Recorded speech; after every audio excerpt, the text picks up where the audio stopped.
السلام عليكم. جبنا لكم فيديو جديد ويفيدكم لأهل الطيور لأهل الدواجن. هذا الطور مال مي. عندك هاي الدبة من تنزرف هاي كلها تذبها، لا تذبها، انا يمي ماكو شي ما يصير. شلون ترجعها واحسن من قبل راح اشوفكم. هاي الدبة يما بالاسواق مال حلويات، خلون بيها حامض حلو شوكليت، تجيب تزرفها زرف منا وزرف منا. منين تزرفها؟ برينة 10 او عالطباخ تحميها. نهاية السن زرفت واحدة منا مقابلها ما يأثر، نفس الشيء. ايش راح تسوي؟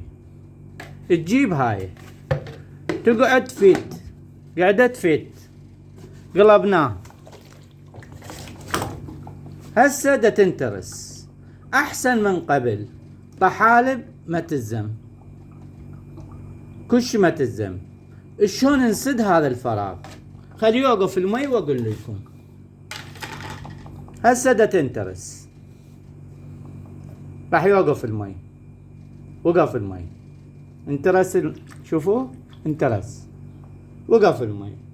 اي قبغ بالبيت عندكم، اي قبغ حتى خشبة تصير، اي قبغ زايد بلاستيك اي شي ينقص بالمقص، تقيس قياس من هنا لهنا، نقول ايش قد 7 انجات. هاي الفتحة 7 انجات، تقصها بالمقص نيشن، تقصه، تسوي علامة زائد وتقيس 7 وتقصه. يجي يقعد بهاي الطريقة. قعد رجع احسن من قبل لو لا؟ انتبهوا عليه، رجع احسن من قبل لو لا؟ ومي يبقى نظيف، ما يصير بيه طحالب. شغلته سهلة، هاي ما حتشتريها. اي شي زايد عندك من هاي بالبيت، حتى فايبر يصير، خشبة تقصها، فايبر تقصها وتقعدها، مجرد لي يطب ريش منها. ورجع انترس المي ومي نظيف ويبقى بدون طحالب.